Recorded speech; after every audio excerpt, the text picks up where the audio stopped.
to Tamil Gospel Tabernacle channel. கர்த்தருடைய பரிசுத்த நாமத்துக்கு மகிமை உண்டாவதாக. Glory be to the holy name of the Lord. லூக்கா எழுதின சுவிசேஷம் Gospel of Luke, 24ஆம் அதிகாரம் chapter 24, 6ஆம் வசனம். verse 6.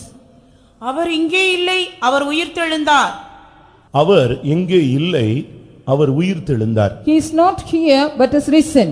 இன்றைக்கு எல்லா இடங்களிலும் போதிக்கப்படுகிற ஒரு சத்தியம் இதுவாக இருக்கும். This is the only truth wherever in all the places they are preaching.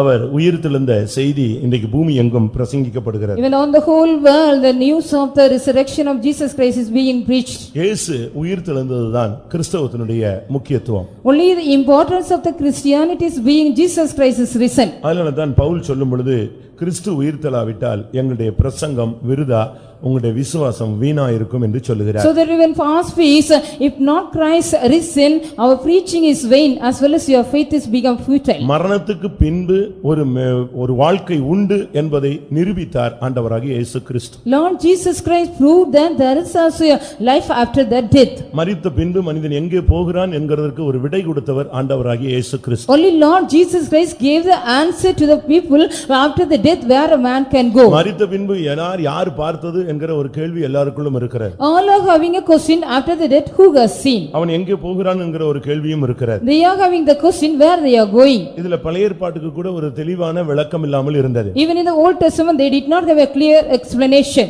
ஆனால் புதிய ஏற்பாட்டில் இயேசு அவை உயிர்த்தெழுதலின் ஜீவனாக நம்முடைய மத்தியிலே வெளிப்படுகிறார். But in the New Testament Jesus Christ is appearing as the resurrection of the life. அப்படியானால் மரணத்துக்கு பின்பு ஒரு வாழ்க்கை உண்டு.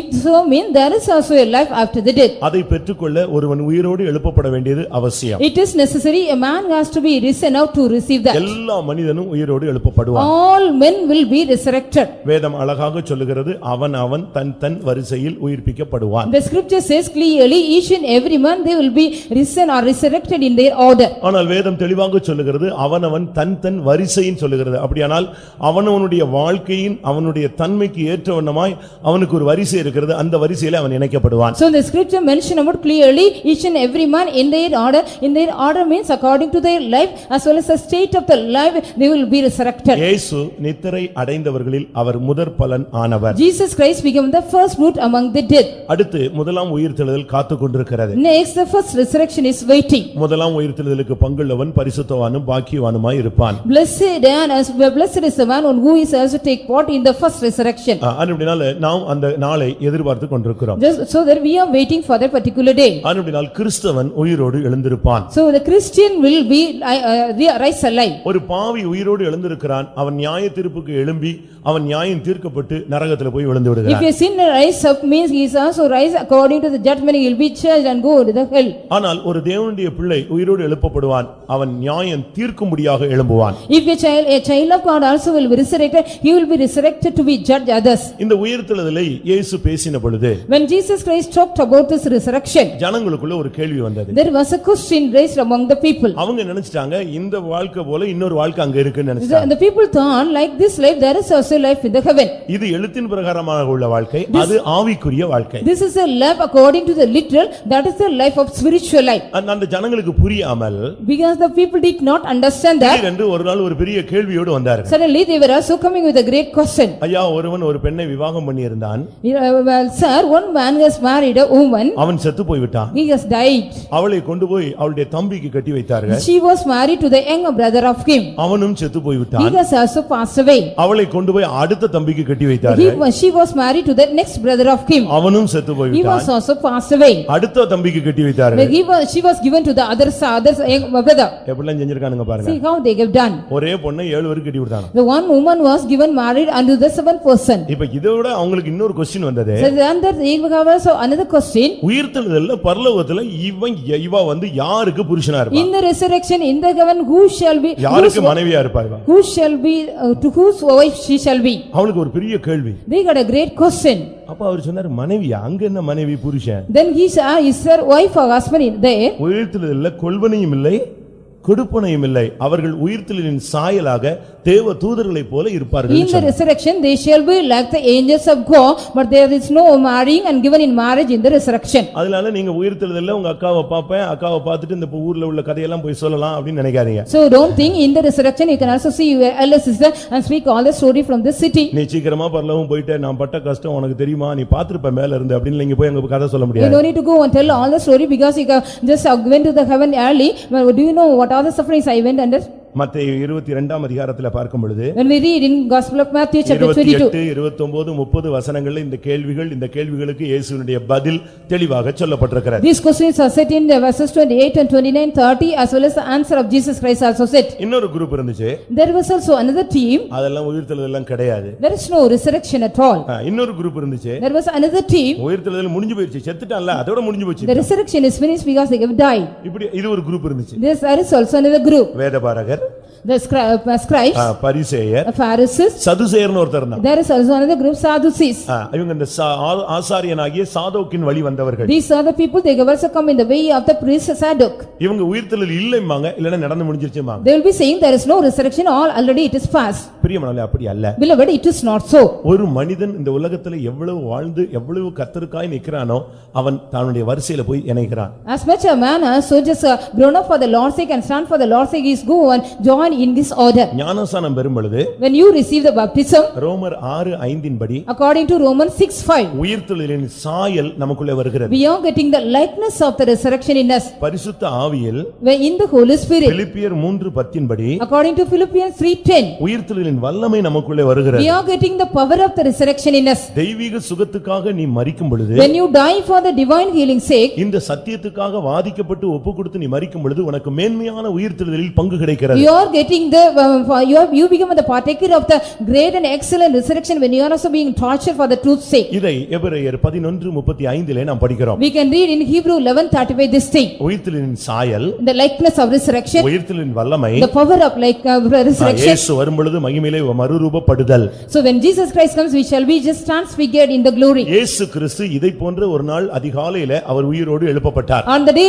likewise Jesus Christ was just resurrected early morning one day. இந்த இடத்துல தான் பரிசுத்த ஆவியானவர் தன்னுடைய முழு சக்தியை அந்த இடத்துல பிரயோகிக்கிறார். In that place only the Holy Spirit used the full power of him. அதுதான் வேதம் சொல்லுகிறது. The scriptures mention about that. கிறிஸ்துவை மரித்தோரிலிருந்து எழுப்பின ஆவி. The spirit that also raised Christ from the dead. கிறிஸ்துவை மரித்தோரிலிருந்து அந்த கல்லறையிலிருந்து எழுப்பினது பரிசுத்த ஆவியின் பரிபூர்ணமான ஜீவன். The perfect power of the Holy Spirit just resurrected Jesus Christ from the grave. அந்த ஆவி உங்களில் வாசமாய் இருந்தார். If that particular spirit is dwell in you, சாவுக்கு ஏதுவான உங்கள் சரீரங்களையும் அவர் he உயிர்ப்பிப்பார். shall quicken the mortal bodies of you. இன்றைக்கு எத்தனை பேர் இந்த கூட்டத்திலே ஞானஸ்நானம் எடுத்திருக்கிறீர்கள்? Today how many of you have taken part in the taken the Holy Spirit? எத்தனை பேர் ஞானஸ்நானம் How many of you எடுத்திருக்கிறீர்கள்? have taken the baptism in this நீ meeting? ஞானஸ்நானம் எடுத்திருந்தால் நீ உயிர்த்தெழுதலின் சாயலில் If இணைக்கப்பட்டிருக்கிறாய். you have taken the baptism, you have also united in the likeness of the நீ resurrection. பரிசுத்த ஆவி பெற்றிருந்தால் If you have received the Holy Spirit, உனக்குள்ள உயிர்த்தெழுதலின் வல்லமை உனக்குள்ளே வந்திருக்கிறார். you have got the power of the resurrection in you. இந்த சாயலும் இந்த வல்லமையும் இருக்கிற மனுஷன் எப்ப ட்ரம்பட் அடிச்சாலும் மேல போய்டுவான். A man who is having the likeness as well as the power, whenever he shall hear the trumpet, he shall be resurrected. அதனால தான் பவுல் பிலிப்பியர்ல பேசும் பொழுது, So that when Paul speaks in the Philippians, அவரை போல நான் பாடுபட வேண்டும், I have to suffer like him, அவரை போல நான் மரிக்க வேண்டும், I have to die like him, அவர் உயிரோடு எழுந்தது போல நானும் உயிரோடு. I must rise like him as he risen. இன்னும் அழகா சொல்லும்போது, When we say beautifully that, அவரை போல பாடுபடணும், likewise we have to suffer like him, அவரை போல மரிக்கணும், we have to die like him, எப்படியாயினும் நான் உயிரோடு எழுந்திருக்கணும். anyhow I have to be resurrected. அதனால தான் தமிழ்ல ஒரு பாட்டு உண்டு, எப்படியாயினும் வருகையிலே ஏழை என்னை சேர்த்துரும். So that really there is also a song in Tamil, anyhow just unite me in the coming. எப்படியாயினும் ஏதாவது ஒரு ரீதியில என்னை நொறுக்கியோ உருக்கியோ என்னை ஒண்ணுமில்லாம ஆக்கியோ என்ன செஞ்சாலும் சரி, ஆனா எந்த விதத்திலயாவது நான் என்ன செய்யணும், நீர் வரும் பொழுது நான் உயிரோடு எழுந்திருக்கிறேன். In any one of the way, Lord, you can punish me and hold me or do anything that I have to found in the coming. இந்த அனுபவத்தை இயேசு கிறிஸ்து பெறுவதற்கு முன்பு, Before Jesus Christ received these experiences, அவர் இந்த உலகத்துல பஸ்காவை ஆசரித்தார். he observed the Passover in this world. பழைய ஏற்பாட்டுல பஸ்கா, In the Old Testament Passover, புதிய ஏற்பாட்டுல கர்த்தருடைய பந்தி. it in the New Testament is the communion of the law. நாம் இன்னைக்கு அதை நாம் சிந்திக்க போகிறோம். Now we are going to meditate about that today. கர்த்தருடைய பந்தினா அநேகருக்கு என்னன்னே தெரியல. Many people, they do not know what is the communion of the Lord. இயேசுவின் சிலுவை மரணம் பஸ்கா மரணத்தை தான் ஒப்பிட்டு சொல்லப்பட்டது. Only the death of the cross of Jesus Christ, it is referred unto the death of Passover. முதலாம் கொரிந்தியர் 1 Corinthians 5ஆம் அதிகாரம் chapter 5, 7ஆம் வசனத்தின் கடைசி பகுதியை the பார்ப்போம். last portion of the 7th verse. ஏனெனில் நம்முடைய பஸ்காவாகிய கிறிஸ்து நமக்காக பலியிடப்பட்டிருக்கிறாரே. நம்முடைய பஸ்காவாகிய கிறிஸ்து நமக்காக பலியிடப்பட்டிருக்கிறார். Because our Christ, the Passover, has been slaughtered for us. எனக்கு ஒரு அண்ணன் இருக்கிறாரு I have an elder brother உலகத்துல. in the world. அவர் நான் இந்த சபைக்குள்ள வர்றதுக்கு வந்த தொடக்க காலத்திலேயே When I came to this church and born here, ஒரு சிஎஸ்சி சர்ச்சில் போய் ராபோஜன் எடுத்துட்டு வந்தார். he has taken the communion in a CSC church. அவர் இதுவரைக்கும் ஞானஸ்நானமே எடுக்கல. He has not even taken the baptism எந்த history. சர்ச்சிலுமே ஞானஸ்நானம் எடுக்கல. ஆனா ஃப்ரெண்ட் கூப்பிட்டான்டா நான் போயிட்டு வந்தேன்னாரு. He said, my friend has called me, just say attended. அங்க போன இடத்துல அது என்னவோ குடுக்குறாங்க, நீ வாங்கி சாப்பிட்டு போடான்னா நானும் வாங்கின, நல்லா தான் இருந்துச்சுன்னு சொன்னேன். So in the place where I went, something they were giving, then you also just get it. கர்த்தருடைய பந்தினா என்னன்னே தெரியாம குடுக்குறாங்க. So without knowing what is the table of the Lord, they are giving that. நம்ம ஆளுங்க கூட புதுசா வர்றவங்களுக்கு ஒரு சிலருக்கு தெரியாது. Even our newcomers, some people, they do not know about that. பழையவர்களுக்கு கூட அந்த ரசம் கொடுக்கும்போது ஆவன்னு நின்னுட்டு இருக்காங்க. Even the old people, when they give the wine, they are just standing. அப்படி இல்ல. It is not so. வாங்கி பானம் பண்ணுங்க. You have to receive it and drink. அந்த கப்பை வாங்கி நீ குடிக்கணும். You have to receive the cup and drink. அப்படிதான் பைபிள் சொல்லுது. The Bible says so. இதை வாங்கி புசியுங்க. Receive it and drink. இந்த பாத்திரத்தை வாங்கி பானம் பண்ணுங்க. Receive the cup and drink. ஒருவேளை இந்த மற்ற சபைகளை ஆன்னு திறந்த உடனே அந்த அப்பத்தை ஒரு பிட்டை வச்சிருவான். In other denomination, when they open the mouth, they will be just keeping the bread. அப்படி அல்ல. It is not so. நான் இதை வாங்கி நீங்க பயபக்தியோடு வாங்கி புசிக்கணும். பயபக்தியோடு வாங்கி பானம் பண்ணணும். With a godly fear, you have to get it and drink it and eat it. ஒரு சிலர் அந்த கப்பை வாங்குனோனே அப்படி ட்ரிப் பண்ணிடுவான். And some people, after getting the cup, they are ஏன்னா tripping it. எல்லாரும் வாய் வச்ச பகுதியில இவர் குடிக்க கூடாது. இவர் வானத்துல இருந்து வந்துட்டார். Because he has come from the heaven, because he should not drink the same place where others have drunk. ஒண்ணே அந்த ஏற்றத்தாழ்வை மாத்துறதுக்கு தான் ஒரே பாத்திரத்துல என்ன செய்ய சொல்லியிருக்கு, பானம் பண்ணவே சொல்லியிருக்கு. Only to change all the fluctuation, you have to drink in one cup. அது ஒரு சிலருக்கு அதுக்கு ஒரு நியாயமான காரணம் சொல்றாங்க. They may be saying the right reason for that. அந்த ஆளு குடிச்சு மீசையெல்லாம் உள்ள போயிடுச்சுன்னு சொல்றாங்க. Because a mustache has gone inside after that man has drunk. அதனால தான் நான் கப்பை திருப்பினாங்க. So then I have just twisted the cup. என்ன பண்றது நான்? What we can do? யோசிச்சு பாருங்க. Just you think it over. கர்த்தருடைய பந்தினா என்ன? What is the table of the Lord? பழைய ஏற்பாட்டில் இந்த பஸ்கா எப்படி In ஆசரிக்கப்பட்டது? the Old Testament, how did they observe this? அதனுடைய ஆவிக்குரிய விளக்கம் என்ன? What is the spiritual explanation? புதிய ஏற்பாட்டில் கர்த்தருடைய பந்தினா என்ன? What is the table of the Lord in the New Testament? அது எங்கே எடுக்க வேண்டும்? Where we have to take? எப்படி எடுக்க In வேண்டும்? what manner we have to take? யார் எடுக்க வேண்டும்? Who has to take? இத நீங்க இன்னைக்கு நான் எனக்கு 2-3 நாளைக்கு முன்னாடியே பஸ்காவை குறித்து பேச ஆவியானவர் The சொல்லிவிட்டார். Spirit of God urged me before 2 or 3 days back to speak about this. பஸ்கா எடுத்த பிறகு எப்படி, பஸ்கா எடுக்கும்போது எப்படி, பஸ்கா எடுத்ததனால என்ன, எல்லாமே நீங்க தெளிவா விளங்கிக் கொள்ளணும். So when you take the Passover, after taking the Passover, what are the things, everything you have to clearly understand. பஸ்காவை எடுக்கிறதுக்கு முன்பாக இயேசு தேவாலயத்துல போய் ஒரு சுத்திகரிப்பு கொண்டு பண்ணினார். Jesus Christ went into the temple of God and made a sanctification before taking the Passover. யோவான் எழுதின சுவிசேஷம் 2ஆம் அதிகாரம். John the Gospel chapter 2. அங்கே 13 இருந்து 17 வரை வாசித்தால். If you read from the verses 13 to 17. அந்த ஒரு வார்த்தை மட்டும் வாசிங்க. பஸ்காவிற்கு முன்பு. பின்பு யூதருடைய பஸ்கா பண்டிகை சமீபமாயிருந்தது. அப்பொழுது இயேசு எருசலேமுக்கு போய் தேவாலய பஸ்கா சமீபமா இருந்தது. அந்த நேரத்துல இவர் தேவாலயத்துல போய் சவுக்கு எடுத்துக்கொண்டு எல்லாத்தையும் அடிச்சு துரத்தி கவிழ்த்தினார். So at the time of the Passover, Jesus Christ went into the temple. He also took a scourge and beaten everybody and chased everybody. பாருங்க, பஸ்காவுக்கு முன்னாக ஒரு சுத்திகரிப்பு நடந்தது. So before the Passover, there was a cleansing. கர்த்தருடைய பந்தியை எடுக்கிறதுக்கு முன்பாக ஒரு விசுவாசியோ ஊழியனோ தன்னுடைய தேவாலயமாகிய தன்னுடைய வாழ்க்கையை இயேசு கிறிஸ்துவை உள்ளே அனுமதித்து அவன் சுத்திகரிப்புக்கு ஒப்பு கொடுக்க வேண்டும். A servant of God and a believer, before taking the Passover, he has to allow Christ in him as well as he has to sanctify himself. நீங்க அப்படியே இந்த வார்த்தைகளை எடுத்துக்கங்க, சாகுற வரைக்கும் நீங்க பிரசங்கம் பண்ணலாம். If you can also take this word of God as it is, you can just preach till your death. கர்த்தருடைய பந்தியிலே அவர் பங்கெடுக்கிறதுக்கு முன்பாக, பஸ்காவை ஆசரிக்கிறதுக்கு முன்பாக தேவாலயத்திலே போய் பக்தி வைராக்கியத்தோடு ஒரு சவுக்கை உண்டு பண்ணி அங்கே எல்லாவற்றையும் அடித்து நொறுக்கினார். Before taking the Passover, Lord Jesus Christ went into the temple, made a scourge, and he cleansed everything and chased away and beaten everything.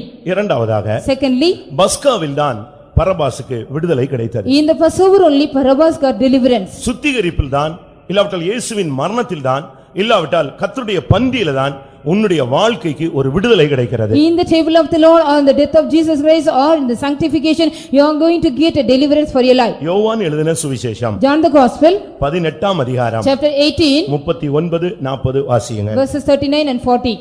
பஸ்கா பண்டிகையில் நான் உங்களுக்கு ஒருவனை விடுதலை பண்ணுகிற வழக்கம் உண்டே, ஆகையால் யூதருடைய ராஜாவை நான் உங்களுக்காக விடுதலை பண்ண உங்களுக்கு மனதுண்டோ என்றான். அப்பொழுது அவர்கள் எல்லாரும் இவனை அல்ல பரபாசை விடுதலை பண்ண வேண்டும் என்று மறுபடியும் சத்தமிட்டார்கள். அந்த பரபாஸ் என்பவன் கள்ளனாயிருந்தான். பாருங்க, ஒரு கள்ளன், ஒரு பரபாஸ், ஒரு கலகக்காரன். ஆனால் அவனுக்கு அந்த பஸ்காவில் இயேசு பலியிடப்பட்டதினால் பஸ்காவினால் அவனுக்கு விடுதலை. Here the Barabbas was a robber, he was a problematic man, because Jesus Christ was a crucified, he got the deliverance. உனக்கு இந்த சுத்திகரிப்பினால ஒரு விடுதலை உண்டாக வேண்டும். You have to get a release or deliverance because of the sanctification. கர்த்தருடைய பந்தியில நீ பங்கெடுக்கிறதுனால உனக்கு கட்டுகள் வரக்கூடாது, உனக்கு விடுதலை உண்டாகும். Because you are taking part in the table of the Lord, you should not get any bondage, but you have to get the deliverance. கர்த்தருடைய பந்தியில பங்கெடுத்ததனால யூதாசுக்குள்ளே சாத்தான் புகுந்தான். Because he has taken part in the communion, Judas Iscariot, the Satan has entered in him. ஆனால் கர்த்தருடைய பந்தி அந்த பஸ்காவிலே இயேசு பலியானதினால பரபாஸ் விடுதலை அடைந்தான். Because Jesus Christ was also crucified in the Passover, Barabbas was released. பிரியமானவர்களே, உங்களில் எத்தனை பேருக்கு உங்களுடைய வாழ்க்கையில இந்த சுத்திகரிப்புல விடுதலை கிடைத்திருக்கிறது? Beloved, how many of you got the deliverance in your life in the sanctification? என் ஆவி ஆத்துமா சரீரத்துல இந்த பஸ்காவை முன்னிட்டு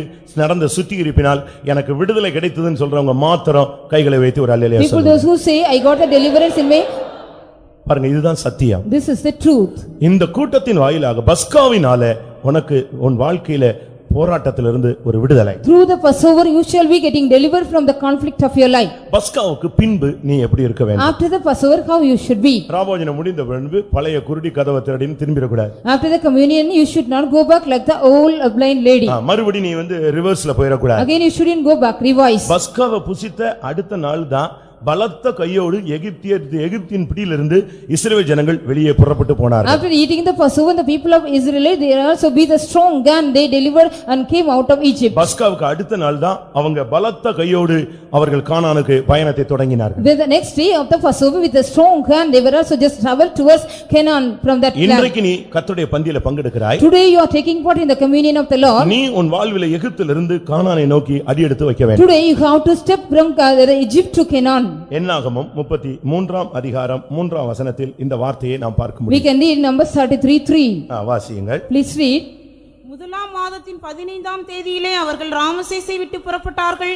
பஸ்காவுக்கு மறுநாளிலே எகிப்தியர் எல்லாரும் பார்க்க இஸ்ரவேல் புத்திரர் பலத்த கையுடன் புறப்பட்டார்கள். எல்லாரும் பார்க்க, எல்லா எகிப்தியரும் பார்க்க, உன்னுடைய நண்பர்கள், உன்னுடைய உறவினர்கள், சபையார், உன்னுடைய குடும்பத்தார், உன்னுடைய வீழ்ச்சியை பார்த்தவர்கள் பஸ்காவுக்கு மறுநாள் நீ எழுச்சியோடு கானானை நோக்கி பயணப்படுவதை அவர்கள் பார்க்க வேண்டும். So all the eyes, those who also just got against you, all the people of they might see the revival. With the revival you are just getting towards the Canaan. பஸ்காவுக்கு முன்பு வரை உன்னுடைய வீழ்ச்சியை கண்டவர்கள், The people those who also seen all your falling before the Passover. பஸ்காவுக்கு மறுநாளிலிருந்து உன்னுடைய எழுச்சியை, ஆவிக்குரிய எழுப்புதலை, ஆவிக்குரிய ஸ்திரத்தன்மையை, பிரதிஷ்டையை, தெய்வீகத்தை அவர்கள் காண வேண்டும். After soon after the Passover they go to see the revival as well as the revival of your Passover. அப்படி அவர்கள் காண வேண்டுமானால் If they want to see that, யோசுவா 5ஆம் அதிகாரம் 11ஆம் வசனத்திலே Joshua 5:11, அவர்கள் மறுநாளிலும் புளிப்பில்லாத அப்பத்தை தான் புசித்தார்கள். they got also eaten the unleavened bread in the next day. பஸ்காவில தான் புளிப்பில்லாத அப்பத்தை புசிப்பார்கள். In the Passover only they will be eating the unleavened bread. ஆனால் புறஜாதிகள் கடைசி வரை உன்னுடைய வாழ்வில் நன்மையை பார்க்க வேண்டுமானால்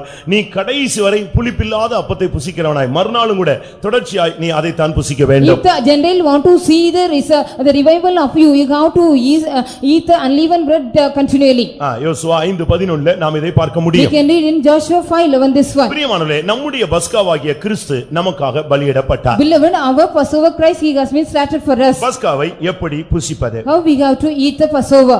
இதை நான் உங்களுக்கு முன்பாக வைக்கிறேன். I want to place you before this one. பழைய ஏற்பாட்டிலே எப்படி பஸ்காவை In புசித்தார்கள்? the Old Testament, how did they observe or eat in that? புதிய ஏற்பாட்டிலே அதனுடைய விளக்கம் என்ன? What is the explanation in the New Testament? ஒரு 6 காரியத்தை உங்களுக்கு முன்பாக நான் I want to வைக்கிறேன். place you before the 6 things. யாத்திராகமம் 12ஆம் அதிகாரம். Exodus chapter 12. நான் திரும்பவும் சொல்றேன், நீங்க இதை எப்படி கேட்ச் பண்ணிக்கங்க. என்னைக்கு நீ உன்னை யார் ராபோஜனத்தை பற்றி கொஸ்டின் பண்ணாலும் நீ தூங்கிட்டு இருந்தா கூட எழுப்பி விட்டா அப்படியே மனப்பாடமா சொல்லலாம். I want to repeat again, just catch it as well as likewise means if anybody asks you after that what is about that communion, you can tell it. யாத்திராகமம் 12ஆம் அதிகாரம் 8ஆம் வசனம் அடுத்து 11ஆம் வசனம். Exodus chapter 12 verses 8 and 11. இந்த ரெண்டு வசனங்களிலே 6 அனுபவங்கள் வாசியுங்க. There are 6 experiences here. அன்று ராத்திரியிலே அதின் மாம்சத்தை நெருப்பினால் சுட்டு புளிப்பில்லா அப்பத்தோடும் கசப்பான கீரையோடும் அதை புசிக்க கடவர்கள்.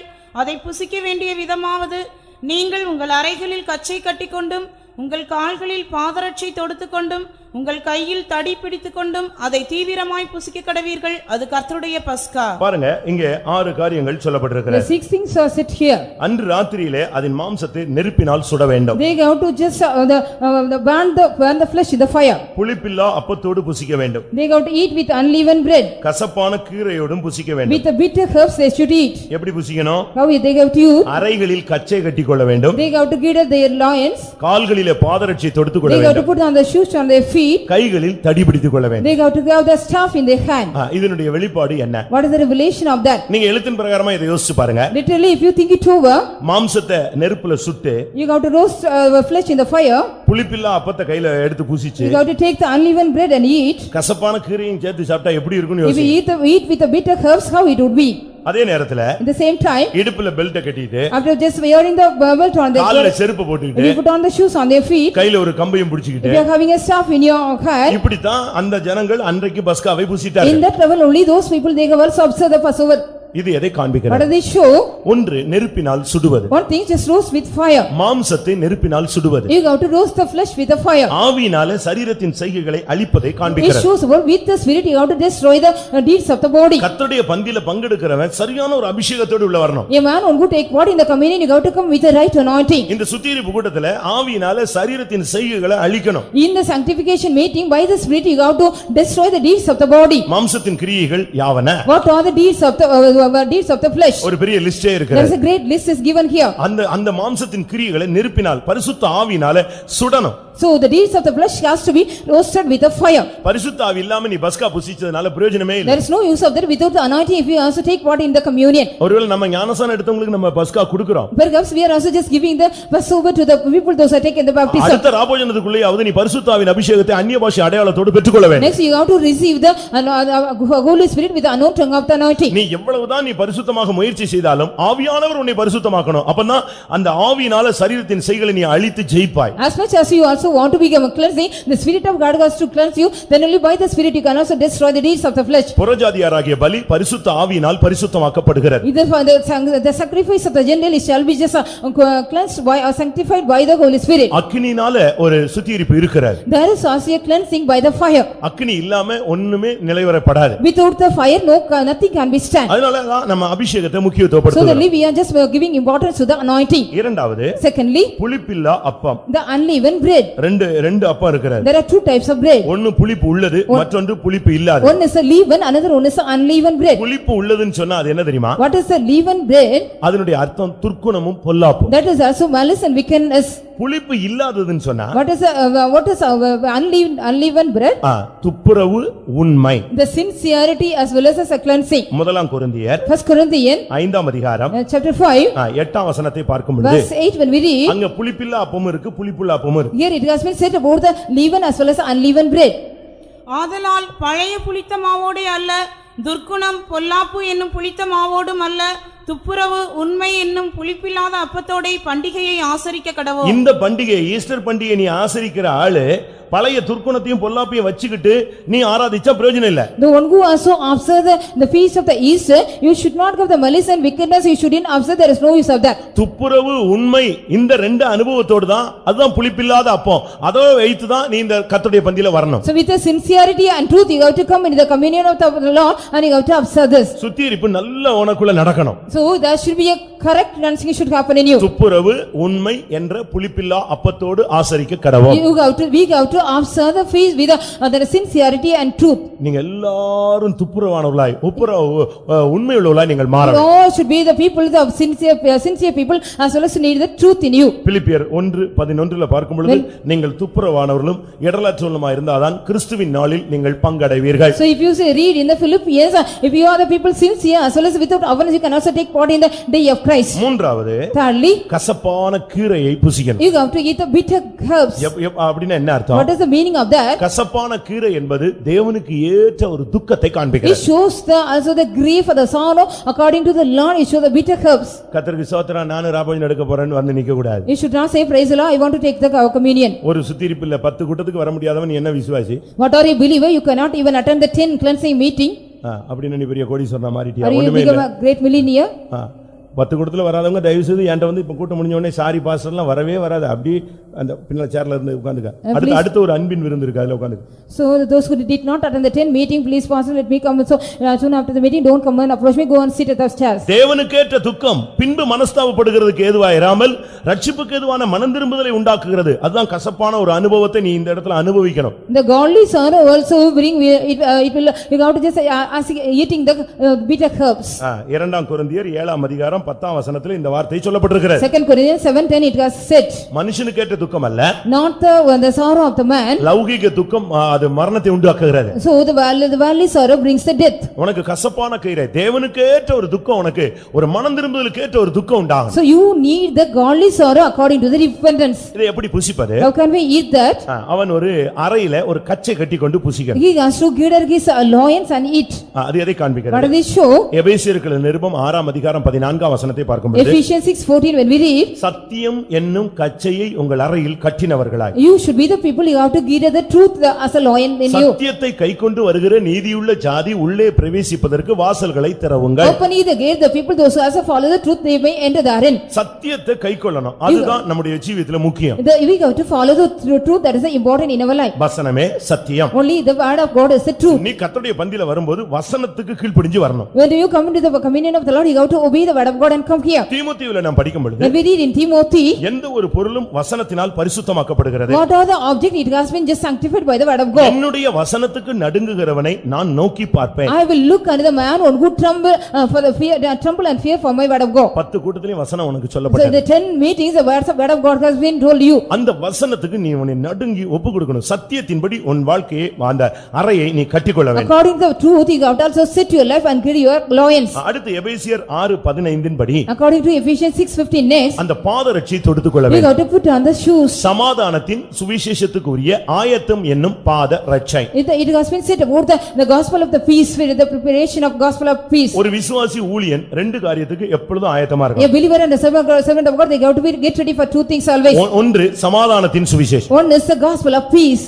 இரண்டாவது வருகைக்கு ஆயத்தம். Secondly, he has to get ready for the coming of the Lord. எப்பொழுதும் அவன் சமாதானத்துக்கு அவன் ஆயத்தமாவே He has to be ready for always the peace. உடனே சமாதானங்கிறது அவனுடைய பாதரட்சையே. Only the peace is the shoes of him. உன் கால்ல அந்த செருப்பு எப்பொழுதும் இருக்கணும். Always you need the shoes upon your feet always. சமாதானத்துக்குரிய ஒரு ஆயத்தம் எப்பொழுதும் உனக்குள்ள The இருக்கணும். preparation and for the peace always you need that. இரண்டாவது வருகைக்குரிய ஒரு ஆயத்தம். Secondly, you need the preparation for the coming of the Lord. மணவாட்டி தன்னை ஆயத்தம் பண்ணினாள். The bride has made herself ready. அந்த பஸ்காவை புசிக்கிறவன் The man who eats the Passover, எகிப்திலிருந்து நான் கானானுக்கு போக ஆயத்தமாகி விட்டேன். I am just getting ready to go from Egypt to Canaan. கர்த்தருடைய பந்தியில பங்கெடுக்கிறாளே, The man who take part in the communion, நான் பாவத்திலிருந்து பரிசுத்தத்துக்கு போக நான் என்னை ஒப்புக்கொடுக்கிறேன். I am just committing myself to go from sin to the holiness. இனி நான் எகிப்துக்கு போக மாட்டேன். Hereafter I will not go back to the Egypt. நான் இதுவரைக்கும் பாதரட்சை தொடுக்காம அங்கேயே கிடந்துட்டேன். So far I also did not put the shoes, I was there. இன்னைக்கு நான் கானானுக்கு போறதுக்கு பாதரட்சியை தொடுத்துக் Today கொள்கிறேன். I also put on the shoes to go into Canaan. இதுதான்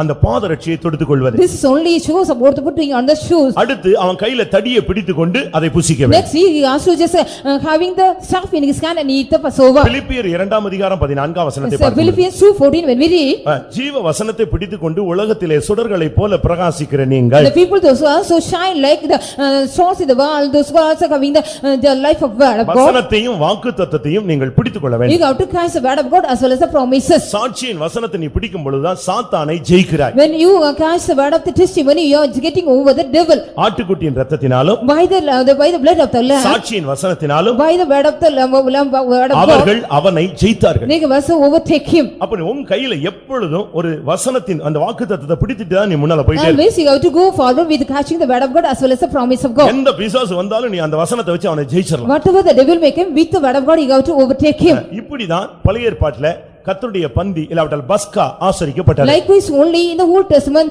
the Passover of the Lord was being observed.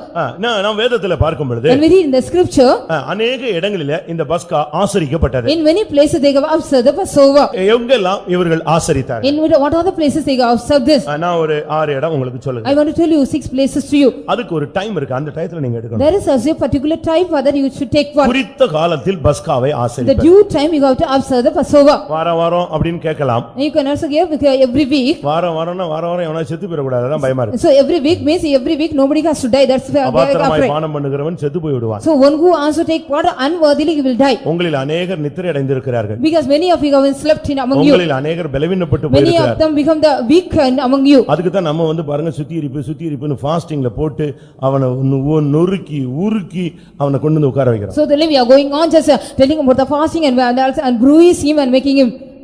எத்தனை பேர் 7 நாள் ஃபாஸ்டிங்கோ தெரியாது. I do not know how many of them take 7 days fasting. எத்தனை பேர் 6 நாள் ஃபாஸ்டிங் I do தெரியல. not know how many of them taken 6 days. எத்தனை பேர் 5 நாள் ஃபாஸ்டிங் தெரியல.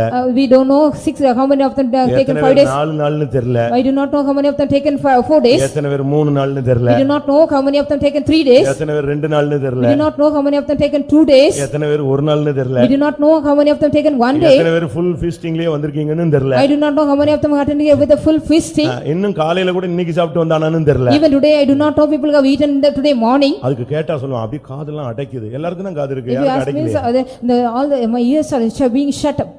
குறித்த காலத்தில் பஸ்காவை ஆசரி. The due time you have to observe the Passover. என்னாகமும் 9:2 அந்த வார்த்தை சொல்லிருக்கு. குறித்த காலத்தில் சபையில எப்போ குறிக்கிறாங்களோ எப்போ ஃபிக்ஸ் பண்றாங்களோ பரிசுத்தவான்கள் எப்போ தீர்மானிக்கிறாங்களோ அப்போ நீ கர்த்தருடைய பந்தியில ஆசரிக்கணும். So when the saints of God they are giving the appointment on the particular time the due time you have to take part in their communion. இரண்டாவது Secondly, என்னாகமும் 9:5 பார்க்கும் பொழுது when we read in Numbers 9:5 Sinai வனாந்தரத்தில் வாசியுங்கள். சீனாய் வனாந்தரத்தில் பஸ்காவை ஆசரித்தார்கள். சீனாய் வனாந்தரத்தில் தான் பஸ்காவை the ஆசரித்தார்கள். wilderness of Sinai they observe the Passover. நீ ஆசரிக்கிற இடம் சீனாய் மலையா இல்லாவிட்டால் வனாந்தரமா இருக்க வேண்டும். So the place where you are observe it should be the Mount Sinai or the wilderness. ஏன்னா அங்க எடுத்த தப்பா இங்க எடுத்த தப்பா அவரும் அபிஷேகம் பெற்றவர் தான் அவரும் பாஸ்டர் தான் அவரும் gift உள்ளவர் தான் ஓகே நீ எடுத்துக்கலாம். So you may be saying it is wrong if I take here is also an anointed pastor is also having some gift means you can take. எகிப்திலிருந்து வெளியே கொண்டு வந்த ஜனங்களை The people those who was brought out from the Egypt கர்த்தர் சீனாய் வனாந்தரத்திலே அந்த பஸ்காவை ஆசரிக்க சொன்னார். the Lord asked them to just take part in the communion and take part the Passover in the Mount of Sinai. உபாகமம் 33:2 படி According to Deuteronomy 33:2 Sinai என்பது தேவன் எழுந்தருளுகிற ஒரு இடம். Sinai means the place where God arise. அவர் சீனாயிலே எழுந்தருளினார். In the place of Sinai he the Lord God arise. அங்கே அவர் பிரசன்னமானார் பிரகாசித்தார். In the place he was also appeared himself and அங்கே அக்னிமயமான பிரமாணங்கள் வெளிப்பட்டது. So here the fiery laws or the commandments were being given. நீ ராபோஜனம் எடுக்கிற கர்த்தருடைய பந்தியில பங்கெடுக்கிறேன்னு சொன்னா தேவன் எழுந்தருளுகிற ஒரு இடத்துல தான் நீ எடுக்க வேண்டும். If you are taking part in the communion in the place means where the Lord God arise you have to take. உபாகமம் 16:2 படி According to Deuteronomy 16:2 குறித்த நேரத்துல தான் எடுக்கணும் குறித்த இடத்துல தான் நீ in the எடுக்கணும். particular place and the due time you have to take it. இங்க நீ சபையில இருந்துட்டு நீ போய் சிறுவில்லிபுத்தூர்ல ராபோஜனம் எடுக்க கூடாது. After being just you are in the congregation of Sivagasi you shouldn't go to Sirviliputtur and take part. இன்னைக்கு தான் நான் போய் ராஜபாளையத்துல எடுத்துட்டு வந்தேன்னு சொல்ல கூடாது. You should not say இங்க உனக்கு சரியில்லை அதனால நீ வேற இடத்துக்கு போறியா? So you should not say I have taken the communion in the Rajapalayam because it is not correct for you. Are you going to the other place? நீ இங்க தான் எடுக்கணும். Only you have to take part here. நீ தேவன் குறிக்கும் அந்த ஸ்தானத்தில் நீ அந்த பஸ்காவை The ஆசரிப்பாயாக. place where the Lord God fixes you have to observe the Passover day. யோசுவா 5ஆம் அதிகாரம் Joshua chapter 5 10ஆம் வசனத்தை பார்க்கும் பொழுது when we read verse 10 கில்காலில் அவர்கள் பஸ்காவை in the ஆசரித்தார்கள். place of Gilgal they also observe the Passover. யோசுவா 5:10 படி கில்காலிலே அவர்கள் ஆசரித்தார்கள். According to Joshua 5:10 they observe the Passover in Gilgal. ஏன் அங்கேதான் நிந்தை புரட்டப்பட்டது. Only that place where the reproach was being rolled away. கர்த்தருடைய பந்திக்கு முன்பாக உன் மேல இருக்கிற கெட்ட பெயர்கள் நிந்தை எல்லாம் இந்த சுத்திகரிப்பு கூட்டத்தோடு அது புரட்டப்பட வேண்டும். All what are the reproaches which is found upon you before the Passover, so before in the sanctification meeting everything should be rolled away from you. பழைய மனுஷ ஜீவியத்தினால சில கெட்ட பெயர்கள் உனக்கு இருக்கலாம். Because of the life of the old man you may be having some wrong and bad names. இஸ்ரவேல் ஜனங்கள் எகிப்திலிருந்து புறப்பட்டு அவர்கள் வெளியே வந்தாலும் அவர்கள் அந்த யோர்தானை கடக்கும் வரைக்கும் அவர்களுக்கு அடிமைகள் என்ற பெயர் தான் இருந்தது. Even though people of Israel, they also crossed over they came out of Egypt and till they crossed Jordan, they got the name, they were called as a servitude or the slaves. அவங்களுக்கு அடிமைகள் தான் பேர் இருந்துச்சு. Only they were called as slaves. அவங்க என்ன தலைமுறையுமே அதுக்குள்ள தான் கிடந்தாங்க. For generation by after generation they were there. அந்த நிந்தை கில்காலில் புரட்டப்பட்டது. In that reproach was being rolled away in Gilgal. நீ ஒரு பாவி, நீ ஒரு அடிமை, நீ ஒரு வாயாடி, நீ மோசமான ஆள், இதெல்லாம் இந்த சுத்திரி கூட்டத்துல புரட்டப்படணும். அதுக்கு பின்பு தான் நீ பஸ்காவை ஆசரிக்கணும். So you should in the sanctification meeting all the reproach among you, you are a sinner, you are a and the talkative, everything should be rolled away. After that only you have to observe that. இரண்டாம் ராஜாக்கள் 23ஆம் அதிகாரம் 23ஆம் வசனத்தை பார்க்கும் பொழுது 2 Kings 23 chapter 23 verse 23. அங்கே நான் பார்க்கும் பொழுது When we read here, அவர்கள் எருசலேமில் பஸ்காவை ஆசரித்தார்கள். they also observe the Passover in Jerusalem. அப்ப வீட்ல எல்லாம் அங்க கண்ட இடத்துல எல்லாம் உட்கார்ந்து நீங்க ஆசரிக்க முடியாது. So you cannot observe the Passover in whatever places in your home and wherever you found. நீ சர்ச்சில தான் எருசலேமில தான் சமாதானம். எருசலேம்ங்கிறது சபை, மற்றொன்று சமாதானம். Jerusalem means it's the congregation of the law, or another one is the peace. நீ சமாதானத்தோடு கர்த்தருடைய பந்தியில பங்கெடுக்கணும். So with great peace you have to take part in the communion of the Lord. உனக்கு பிடிக்காத ஆளுங்க இந்த லைன்ல உட்கார்ந்திருந்தாங்கன்னா நீ அப்படி போய் 7வது லைன்ல போய் உட்கார்ந்திர கூடாது. If the people those who don't like you, that you don't like them, means if they sit in the line, means you should not go to the 7th line. அப்படிலாம் நீங்க செய்யவே கூடாது. You shouldn't do likewise. நீங்க சமாதானத்தோடு சபையில தான் நீங்கள் அந்த பஸ்காவை ஆசரிக்கணும். In the congregation with the peace you have to observe the Passover. இயேசு கிறிஸ்து இருந்த பொழுது When Jesus Christ was here, பஸ்காவை ஆசரித்தார்கள். they observed the Passover. அது வித்தியாசமான ஒரு பஸ்கா. It was a different Passover. அது வரைக்கும் ஆட்டுக்குட்டி தான் அடிச்சிட்டு இருந்தாங்க. So far they were also slaughtered the lamb. New டெஸ்டமென்ட்ல இயேசு கிறிஸ்து தான் இந்த அப்பம் திராட்சரசம்ங்கற அந்த மெத்தட கொண்டு வந்தார். Only in the New Testament Jesus Christ only brought the bread and the wine. அதுதான் பஸ்கா என்று புதிய ஏற்பாட்டிலே அழைக்கப்பட்டது. In the New Testament it has been called as a Passover. அப்போ சீஷர்களை அனுப்பினார். He sent the disciples.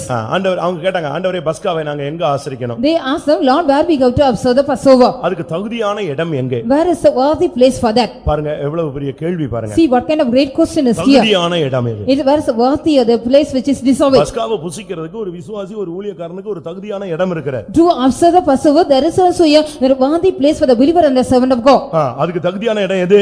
Which is a worthy place? லூக்கா எழுதின சுவிசேஷம் Gospel of Luke 22ஆம் அதிகாரம் chapter 22 11 லிருந்து 13 வரை வாசிக்கும் பொழுது 11 to 13 when we read, மேல் வீட்டிலே கம்பளம் முதலானவைகள் விரித்திருந்த அந்த மேல் வீட்டிலே அந்த இடத்தை ஆயத்தம் பண்ணினார்கள். they were so made ready the place, the upper room, it was also just carpeted everywhere. பரிசுத்தாவி பெற்றவர்களோடு இணைந்து நீ கர்த்தருடைய பந்தியில The பங்கெடுக்கணும். people those who have received the Holy Spirit, you should go unite with them and take part the communion. கர்த்தருடைய பந்தியை உனக்கு பங்கெடுறவன் அபிஷேகம் பெற்றவனாய் மேல் வீட்டின் அனுபவம் உள்ளவனாய் இருக்க வேண்டும். If you want to take part in the communion, you need the experience of having the experience of upper room நீ experience. கர்த்தருடைய பந்தியில பங்கெடுக்கிறவன் பரிசுத்தாவின் அபிஷேகத்தை பெற்றவனாய் நீ இருக்க வேண்டும், இல்லாவிட்டால் அதை வாஞ்சிக்கிறவனாய் இருக்க வேண்டும். The man who want to take part in the communion, you should be the man receive the Holy Spirit, or one who desiring the Holy Spirit. அதனால இந்த விஷயத்துல நீங்கள் தெளிவாக இருங்கள். So in this matter you should be very clear. இயேசுவுக்கு பஸ்காவை புசிக்கிறதுக்கு ரொம்ப ஆசையா இருக்கு. Jesus Christ was also very willing to observe the இப்ப Passover. பாருங்க நம்ம ராபோஜனம்னா பயப்படுறோம். Now we are just getting afraid of the communion. இன்னைக்கு ரொம்ப பேர் வர மாட்டாங்க. Today many people will not attend that. ஏன்னா போயிட்டு எழும்பி வர்றது ரொம்ப வெக்கமான விஷயம். So it is also very great shame to them to come here. அதனால இன்னைக்கு பயங்கரமான புரோகிராம் போட்டு ஓடிடுவான். So they after making a great programs they will go here and there. அப்படி அல்ல. It is not so. இயேசு பஸ்காவை புசிக்க ஆசையா இருந்தார். Jesus Christ had a great desire to observe the Passover. லூக்கா எழுதின சுவிசேஷம் Gospel of Luke 22:15 வாசியுங்கள். chapter 22 verse 15. இந்த பஸ்காவை புசிக்க மிகவும் ஆசையாயிருந்தேன். இந்த பஸ்காவை புசிக்கிறதுக்கு இயேசு ரொம்ப ஆசையா இருந்தார். Jesus Christ had a great desire to eat this Passover. பைபிள்ல வேற எந்த இடத்துலயும் நான் ரொம்ப ஆசையா இருந்தேன்னு இயேசு வாயை திறந்து ஆசைப்பட்டு சொன்ன ஒரு இடமும் கிடையாது. In the Bible it has no we can see no other places like Jesus Christ sit here and he had a great desire to observe the Passover. பேச, பார்க்க, புசிக்க, குடிக்க, உடுத்த எதுலயுமே அவர் ஆசைப்படல. He did not even have any desire to see and talk and put on the dress or anything. ரொம்ப ஆசையா இருந்த அவர் ஒரு இடம் என்னன்னா கர்த்தருடைய பந்தி தான். He had a very great desire only the table of the law. நீங்க நான் சொல்றேன், I want to tell you one thing. ஞானஸ்நான இடத்துல இருந்து சாகுற வரைக்கும் ஒரு பந்தியை கூட நீ மிஸ் பண்ண You should not miss even a single communion even from the day you have taken the baptism till your death. நான் திரும்பவும் சொல்றேன், I want to repeat again. நீ கரெக்ட்டா இருந்து அதை So புசிச்சிட்டே correctly you have to observe that correctly. நீ ராபோஜனம் எடுக்காத அப்படின்னு சபையில உன் மேல ஒரு கட்டளை வந்துறவே கூடாது. You should not get any commandment or law from the congregation. You should not take the communion. அது பெரிய வீழ்ச்சி. It is a great falling to you. நீயே உன்னை பெரிய பரிசுத்தவானாவும் பாவியாவும் நினைச்சிட்டு ஓடி போயிர கூடாது. You should not consider yourself as a great saint or a sinner. You shouldn't run away. நீ அந்த கர்த்தருடைய பந்தியை புசிக்காம போய் அடுத்த பந்திக்குள்ள உனக்கு மரணம் வந்தா நிச்சயம் உனக்கு நித்திய ஜீவன் கிடையாது. If you don't take part in the communion, if you go and if you meet the death means you will not get the eternity. நான் பயங்கட்றேனா? Am I threatening you? நான் பயங்கட்றேனா? Am I threatening you? யோவான் எழுதின சுவிசேஷம் 6ஆம் அதிகாரத்தை பாருங்கள். You read the gospel of John chapter 6. என் மாம்சத்தை புசித்து One who eat in my flesh, என் இரத்தத்தை பானம் பண்ணுகிறவனுக்கு the man who drinks my blood, நித்திய ஜீவன் உண்டு. they are having the eternal life. அவனை நான் கடைசி நாளில் எழுப்புவேன். I shall raise him up in the last day. என் மாம்சத்தை புசியாமலும் The man who do not eat my flesh, என் இரத்தத்தை பானம் பண்ணாமலும் ஒருவன் இருந்தால் if a man do not drink my flesh, அவனுக்கு நித்திய ஜீவன் இல்லை. he does not have the eternal life. அப்ப என்ன அர்த்தம்? There was a meaning. இன்னைக்கு ராபோஜனம் உனக்கு. Today is the communion for you. ஒருவேளை ஒரு மாசமோ 2 மாசமோ 3 மாசமோ கழிச்சு அடுத்த கம்யூனியன் வரலாம். Perhaps after 2 or 3 months back in the next communion may. இந்த கம்யூனியன்ல நீ பங்கெடுக்கல. If you are not going to take part in the communion, நீ ஒதுங்கி போயிடுற. just you are going astray. அடுத்த ராபோஜனத்துக்கு முன்னால நீ உன் வாழ்க்கை முடிஞ்சிருச்சு. So your life is going to finish before the next communion. எப்படி ஓல்ட்ல பழைய கணக்கு வச்சு கொடுத்துருவாருன்னு சொல்றியா? So with the old account will he give you? குறித்த நேரத்துல நீ பஸ்காவை ஆசரிக்கல. So in the particular due time you did not observe the Passover. இயேசுவின் தாய் தகப்பன்மார் கூட இந்த பஸ்காவை ஆசரித்தார்கள். Even the parents of the Lord Jesus Christ also observed this Passover. எப்படி இருக்கும்னு யோசிச்சு பாருங்க. See how it would be. லூக்கா எழுதின சுவிசேஷம் Gospel of Luke 2ஆம் அதிகாரம் chapter 2 41 42 ஐ பார்க்கும் பொழுது verses 41 and 42 when we read. வாசிங்க. Please read. அவருடைய தாய் தகப்பன்மார் வருஷந்தோறும் பஸ்கா பண்டிகையில் எருசலேமுக்கு போவார்கள். பாருங்க, பஸ்காவை ஆசரிக்கிறதுக்கு அவங்க வருஷம் எங்க போவாங்க? எருசலேமுக்கு போவாங்க. His parents also used to go to Jerusalem to observe the Passover every year. அடுத்ததான் முக்கியமான subject. The next only is the important subject. யார் இதிலே பங்கெடுக்கலாம்? Who can take part in that? நல்லா கவனிச்சுக்கங்க. Please you listen well. நீங்க தெளிவா இருந்து தான் இந்த பந்தில நீங்க எடுக்க போறீங்க. So if you are being clear, then only you can going to take part. Message ரொம்ப ஷார்ட்டா போகும், ரொம்ப ஹை ஸ்பீட்ல தான் போயிட்டு இருப்பாங்க. Messages are going to be the very high speed. ஒன்று, நீ இஸ்ரவேலனா இருந்தால் இல்லாவிட்டால் விசுவாசியாக இருந்தால் நீ ஊழியனா இருந்தால் நீ பஸ்காவை ஆசரிக்க வேண்டும். One thing, if you are an Israelite, if you are a believer, if you are a servant of God, you have to observe the Passover. யாத்திராகமம் 12ஆம் அதிகாரத்தின்படி According to Exodus chapter 12, எகிப்திலிருந்து ஒருவன் விடுதலையாக்கப்பட்டு கானானை சென்று அடைய வேண்டுமானால் if a man had to be delivered from Egypt and reach into Canaan, அவன் நிச்சயமாய் பஸ்காவை ஆசரிக்க. certainly he has to observe the Passover. பஸ்காவை ஆசரித்தால் தான் Only then if he observe the Passover, அவன் வீட்ல ரத்தம் தெளிக்கப்படும். only the blood will be sprinkling on his house. அப்ப ரத்தம் தெளிக்கப்பட்ட வீட்ல தான் சங்காரதூதன் வர மாட்டான். Only the houses which are being the blood is sprinkled, the destroyer will not enter. ரத்தம் தெளிக்கப்பட்ட வீட்ல தான் முதற் பலன் சாகாது. Only the firstborn will not die in the houses which are sprinkled by the blood. அந்த ரத்தம் தெளிக்கப்பட்ட வீட்ல இருக்கிறவங்க தான் இஸ்ரவேலர். The people those who dwell in the house which blood is being sprinkled, they are the Israelites. அத நான் சொன்னேன், நீ ஒரு தேவனுடைய பிள்ளையானால் நிச்சயமாய் நீ பஸ்காவை ஆசரிக்க So வேண்டும். that I have told you, if you are a child of God, sure certainly you have to observe the Passover. இரண்டாவது, Secondly, எஸ்ரா 6ஆம் அதிகாரம் Ezra chapter 6 19 வசனங்களை பார்க்கும் பொழுது verses 19 and 20 when we read, சிறையிருப்பிலிருந்து திரும்பினவர்கள் கர்த்தருடைய பந்தியிலே பங்கெடுக்க the வேண்டும். people those who also turned away from the captivity, they have to observe the Passover. நீங்க ஒரு சில நேரங்கள்ல சில கட்டுகள்ல போய் சிக்கிடுவீங்க. Sometimes you may also go and ensnare some bondages business விஷயத்துல, because of the matter of the business, குடும்ப விஷயங்கள்ல, in the family matters, பிள்ளைகள் in the விஷயங்கள்ல, matter of your children, உங்களுடைய பிரயாணங்களில, in your travels, உங்களுடைய குடும்பங்கள் நண்பர்கள் மத்தியில, in the midst of your friends and the families. ஏதாவது ஒரு சூழ்நிலையில நீங்க சில சிறையிருப்பில் நீங்கள் சிக்குவீர்கள். Any one of the occasion you may go and ensnare in the captivity. இந்த கூட்டங்களில In this meeting, நீங்கள் சிறையிருப்பிலிருந்து திரும்பி வரணும். you have to come and return back from the servitude. அப்படி சிறையிருப்பிலிருந்து திரும்பறதுக்கு தான் இந்த time. Only this time has been allowed to you have to come back from the captivity. இந்த சிறையிருப்பிலிருந்து திரும்பின ஒவ்வொருவரும் நீங்க He has to observe that. இந்த 10 கூட்டங்கள் மூலமாக பிரியமானவர்களே, உங்களில் எத்தனை பேர் சிறையிருப்பிலிருந்து வெளியே வந்திருப்பீர்கள்? Beloved, we are of this same meeting. Beloved, how many of you come out of the captivity? யாத்திராகமம் 12ஆம் அதிகாரம் Exodus chapter 12 43ஆம் வசனத்தை பார்க்கும் when பொழுது we read verse 43. அந்நியன் ஒருவனும் பஸ்காவை புசிக்க The கூடாது. stranger, no stranger should observe the Passover. இந்த சர்ச்சில நீ தேவனுடைய பிள்ளையானால், If you are a child of God in this congregation, இந்த சபையில் நீ ஐக்கியமாயிருந்தால், if you are being have the fellowship in this congregation, நீ ஞானஸ்நானம் எடுத்தால், if you have taken the baptism, நீ அந்நியன் அல்ல. you are not a stranger at all. ஞானஸ்நானம் எடுக்காத வரைக்கும் நீ அந்நியனே. If you don't take the baptism, you are a stranger. அதனால தான் ஞானஸ்நானம் எடுத்தவங்களுக்கு நம்ம இத கொடுக்கிறோம். So the only people those who have taken baptism, we are giving this. ஞானஸ்நானத்துல ஒரு மனிதன் கிறிஸ்துவை தரித்துக் கொள்கிறான். In the baptism, a man put on Christ. அவனுக்கு பஸ்காவை புசிக்க அவனுக்கு அதிகாரம் உண்டு. He is having the right to eat the Passover. அப்போ பஸ்காவை அந்நியன் புசிக்க முடியாது. So the stranger cannot eat the Passover. அதனால தான் ஞானஸ்நானம் எடுத்து கிறிஸ்துவின் நீதியை நிறைவேற்றாதவன் அவனுக்கு பந்தியில இடம் கொடுக்க மாட்டான். ஞானஸ்நானம் எடுக்கலையா, சாரி மன்னிச்சிருங்க, எழும்பி வெளியே போங்கன்னு சொல்றோம். So if we don't take the baptism, we don't fulfill the righteousness of God, we are not allowing you to take part in the communion. ஆனா அதே அந்நியன் புசிக்கணும்னு ஆசைப்பட்டால் But if the same stranger want to eat the Passover, அதுக்கு வசனம் சொல்லுது. and the word of God also says that. யாத்திராகமம் 12:48ல Exodus 12:48. அந்த அந்நியன் புசிக்க விரும்பினால் If the stranger would like to eat that, அவன் முறைப்படி விருத்தசேதனம் பண்ணப்பட வேண்டியது அவசியம். it is also necessary according to the order he has to be circumcised. அப்படி அவன் விருத்தசேதனம் பண்ணினால் இந்த முறைமைக்கு உட்படுத்தப்பட்டால் அவன் கர்த்தருடைய பந்தியில பங்கெடுக்கலாம். Only then if he has been circumcised and then put in the order of that, he can take part in the Passover. பழைய ஏற்பாட்டு விருத்தசேதனம் வேறு, புதிய ஏற்பாட்டு விருத்தசேதனம் The வேறு. circumcision of the Old Testament is different from the circumcision of the New Testament. பழைய ஏற்பாட்டுல நுனித்தோலை விருத்தசேதனம் In பண்ணினார்கள். the Old Testament they gave us the circumcision of foreskin. ஆனா புதிய ஏற்பாட்டுல அப்படி அல்ல. But it is not so in the New Testament. பழைய ஏற்பாட்டுல இந்த விருத்தசேதனத்துக்கு இன்னும் 3 விளக்கம் In இருக்கிறது. the Old Testament there is also 3 explanation for the circumcision. செவியிலே விருத்தசேதனம், We need the circumcision in the ear. இருதயத்தில் In the விருத்தசேதனம், heart we need circumcision. உதட்டுல In விருத்தசேதனம். the lips also we need the circumcision. இது volt டெஸ்டமென்ட்ல இருக்கு, new டெஸ்டமென்ட்ல It இருக்கு. has been said in the Old as well as in the New Testaments. அப்போஸ்தலர் நடபடிகள் 7ஆம் அதிகாரத்தை In the பார்க்கும்போது Acts of Apostles chapter 7 when we read அங்க என்ன சொல்லப்பட்டிருக்கிறது? what it has been said here அங்க விருத்தசேதனத்தை பத்தி சொல்லி இருக்கிறது. regarding the circumcision, it has been said. அப்போஸ்தலர் 7:51ல இருதயத்திலும் செவிகளிலும் விருத்தசேதனம் இல்லாதவர்களே. It has been said about the Acts of Apostles 7:51, the people those who do not have the circumcision in the heart and the ears. யாத்திராகமம் 12:48 When பார்க்கும்போது we read in Exodus 12:48, மோசே சொல்றார், Moses says here, ஏன் உதட்டுல விருத்தசேதனம் இல்லைன்னு சொல்றார். I don't have the circumcision in my lips. உதட்டுல விருத்தசேதனம் இல்லையா?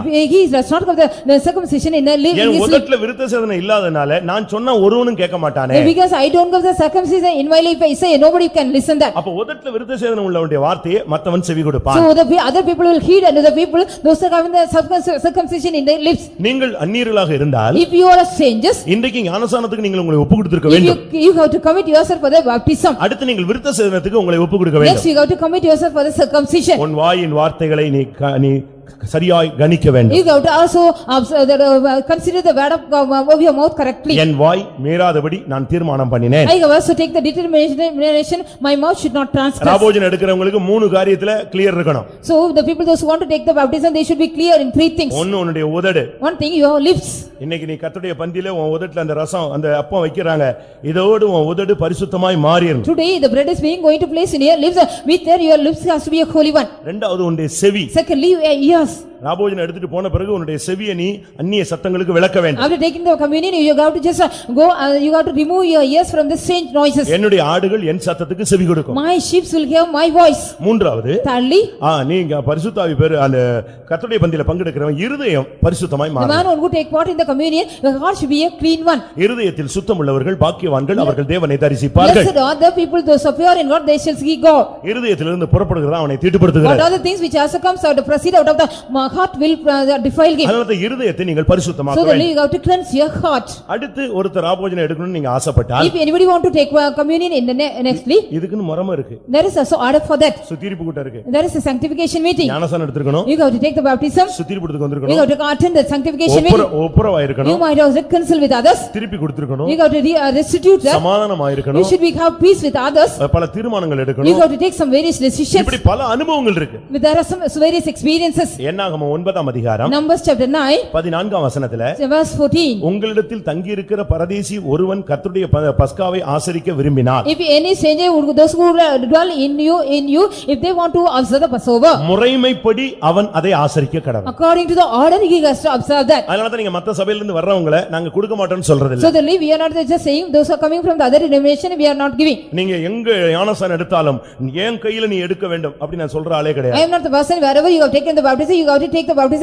from my hand. நீ ஞானஸ்நானம் எடுத்திருக்கிறியா? Have you ever taken the baptism? நீ வசனத்தின்படி எடுத்திருக்கிறாயா? According to the word of God, have you taken the baptism? அதுதான் question. That is the only question. பிதா குமாரன் பரிசுத்தாவின் நாமத்திலே நீ ஞானஸ்நானம் எடுத்திருக்கணும். You have to take the baptism in the name of the Father, Son and the Holy Ghost. முழுகி ஞானஸ்நானம் You எடுத்திருக்கணும். have to dip yourself and take the baptism. பரிசுத்தாவின் அபிஷேகத்தை அந்நிய பாஷை அடையாளத்தோடு பெற்ற ஒரு போதகர் கையிலே நீ ஞானஸ்நானம் எடுத்திருக்க You வேண்டும். have to take the baptism from the hand of the preacher, one who also received the Holy Spirit with the unknown tongue of the sign of the anointing. இயேசுவின் நாமத்தில் எடுத்தவர்களுக்கு திரும்ப ஞானஸ்நானம் நாங்க கொடுப்போம். The people those who taken the baptism in the name of Jesus Christ, we will be giving the baptism again. தேவன் ஒருவரேன்னு சொல்லி எங்கயாவது கொடுத்திருந்தானா அவனுக்கு நாங்க ஞானஸ்நானம் Those கொடுப்போம். who taken the baptism, the people those who say only God is one, means we will be giving the baptism again. பரிசுத்த ஆவி இல்லன்னு சொன்னா அவங்களுக்கு நாங்க திரும்பி Those கொடுப்போம். who say there is no Holy Spirit, we will be giving the baptism இது again. என்னையா ஒரு இடத்துல ஞானஸ்நானம் எடுத்து திருப்பி ஞானஸ்நானம் இது என்ன ஒழுங்கா So அப்படி நீங்க after கேட்கலாம். taking the baptism, you are asking us to take the another place, is it right?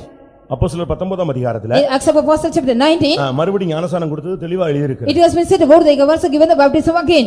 அப்படினால சரியான ஞானஸ்நானம் திருப்பி கொடுக்கிறதுல எடுக்கிறதுல தவறு அல்ல. So it is nothing wrong giving the baptism, correct baptism, or taking the correct baptism again. மற்ற இடத்துல இருந்து வருகிற பரதேசிகள் இல்லாவிட்டால் ஆவிக்குரியவர்கள் என்று சொல்லுகிறவர்கள் நம்ம எல்லாரும் பரதேசிகள் தானே. உடனே தப்பா எடுத்துக்கூடாது. மற்ற இடத்துல இருந்து ஒன்னெல்லாம் பரதேசின்னு சொல்லிட்டான். 1 பேதுரு 1:2 பார்க்கும் பொழுது தெரிந்து கொள்ளப்பட்ட பரதேசிகளுக்கு தான் பேதுரு நிருபங்களை எழுதினார். So first Peter, when we read about Peter also written the those are the chosen pilgrims or the sages.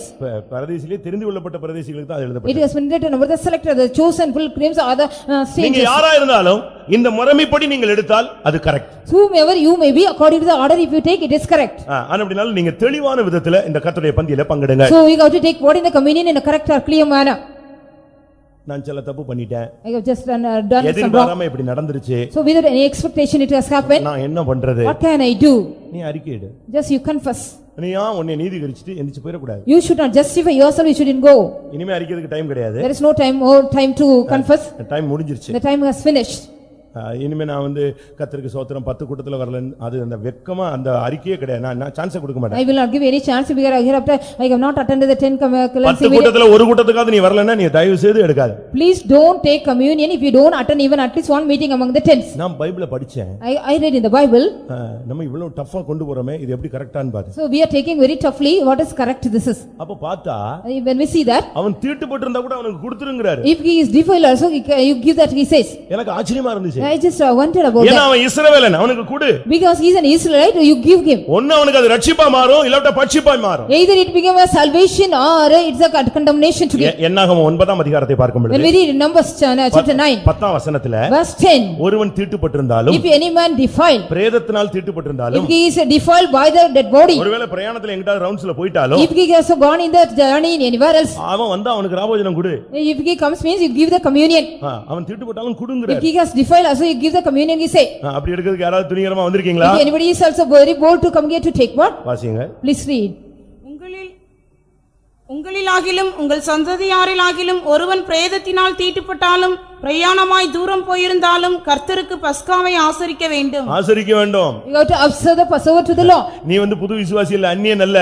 நீ ஏதாவது உன் வாழ்க்கையில ஃபால்ட் ஆயிருச்சுனாலும் இங்க உட்கார்ந்து உன்னை அழுது முழங்கால் போட்டு உருண்டு பிறண்டு மீட்பை பெற்றுக்கொண்டு நீ கர்த்தருடைய பந்தியில உட்காரணும். You are not a new soul or the new believer. If you are a child of God, you have to come here and you have to cry and make yourself rectify yourself and correct yourself and take part in the communion. அப்பதான் நான் யோசிச்சேன். Then only I thought தீட்டுப்பட்டவனுக்கு கொடுத்துரு வந்தவன் வராதவன் எல்லாருக்கும் கொடுத்துருன்னா அப்ப எப்படின்னு யோசிச்சா how it would be. நான் யூதாஸ் காரியத்துக்கே கொடுத்தேங்கறாரு. The Lord says I have even given to Judas Iscariot he says. என்ன புரியலையா? நான் யூதாஸ் காரியத்துக்கே நான் கொடுத்திருக்கேனே. I have given the communion even to Judas Iscariot. இயேசு கொடுத்திருக்காரா? Jesus has given or not? கொடுத்தாரு. Yes, he has given. அங்கே கர்த்தருடைய பந்தியில பங்கெடுத்த 12 பேரும் எலிமினேட் சாட்சி சொல்ல முடியாது. எல்லாம் ஓடுன கேஸ் தான். So when the people those who have taken part in the 12 people take part in the communion they cannot even testify by standing, they have all run away. அதுக்கு கீழ படிச்சு பார்த்தா when you read below that ஏனென்றால் அவன் இஸ்ரவேலன். because he is an Israelite. அவன் தேவனுடைய சந்ததி. because he is a generation of God. அவன் தப்போ சரியா அவன் எடுக்கணும். அவன் எடுக்காம போய்ட்டானா அறுப்புண்டு போய்டுவான். whether it is a right or wrong he has to take or else he will be cut off. வசனம் பாருங்க லெஃப்ட்டும் போட மாட்டேங்க ரைட்டும் போட மாட்டேங்க இருபுறம் கருக்குள்ள பட்டயம். so you see here the word of God is a true edge, it is not allowing us to go to left or right. என்னாகமம் 9:13 Numbers 9:13 ஒருவன் சுத்தமுள்ளவனுமாய் பிரயாணம் போகாதவனுமாய் இருந்தும் பஸ்காவை ஆசரிக்காதே போனால் அந்த ஆத்துமா குறித்த காலத்தில் கர்த்தரின் பலியை செலுத்தாதபடியினால் தன் ஜனத்தாரில் இராமல் அறுப்புண்டு போவான். அதனால இப்ப நீங்க ஹாலை விட்டு வெளியவும் போக முடியாது, சுத்திரிப்படுத்து வரல உள்ளேயும் வர முடியாது, எங்க போறதுன்னு உங்களுக்கு ஒண்ணும் ஓட முடியாது. you cannot even just understand anything, you can't even go out of the hall. you cannot even come in. நீங்க அப்படி யோசிக்காதீங்க. You please don't think likewise. கர்த்தர் உங்களுக்கு நேரத்தை கொடுத்தா நீங்கள் பயன்படுத்தவில்லை. If the Lord has given you time but you didn't use it. வாரமெல்லாம் முழு உலகத்திலயும் பாருங்க ஃபாஸ்டிங் உபவாசம் தேவ சமூகத்துல கிடந்து முழு சபையும் கதர்ன ஒரு நேரம். So this is the time the whole world, all the people, the whole week they were also being in the presence of God, they outcried. கர்த்தருடைய பந்தி உனக்கு ஒரு ஆசீர்வாதமா இருக்கணும். The communion of the Lord, the table of the Lord should be a blessing to you. கர்த்தருடைய பந்தி உனக்கு ஒரு விடுதலைக்காக இருக்க வேண்டும். The blessing, the table of the Lord should be for the deliverance to you. பஸ்கா பரபாசுக்கு ஒரு விடுதலையாய் அமைந்தது. The Passover was a deliverance to Barabbas. அப்படினால இன்னும் கொஞ்ச நேரத்துல நம்ம அந்த பஸ்காவை புசிக்க போகிறோம். After a little while we are going to observe that Passover.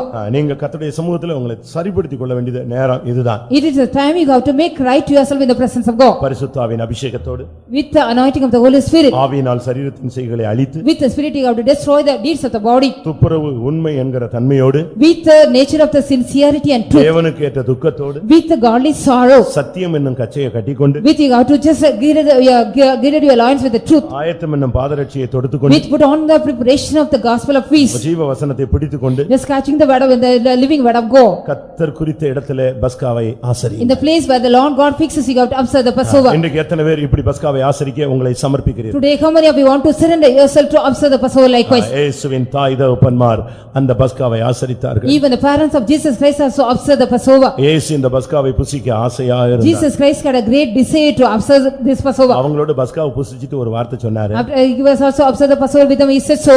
இனி நீங்க எப்போ பரலோகத்துக்கு வரீங்களோ அப்பதான் நான் அடுத்த பஸ்காவை என்ன செய்வேன்? ஆசரிப்பேன். Hereafter at what time we will be coming to the heaven, I will be observing the next Passover. பாருங்க அடுத்த பந்தி நமக்காக வெயிட்டிங்ல வெயிட் பண்றாரு. He is just waiting for us to observe the Passover with us. He is waiting. அதனால தான் நமக்கு ஒரு பாட்டு உண்டு. ஆறுதல் அடையும் அந்நாடு சென்று இயேசுவின் மார்பில் ஆனந்திப்பேன், பரமசுகம் தரும் ஊற்றுகளில் பரனோடு நித்தியம் பானம் செய். So that we are having the song like this.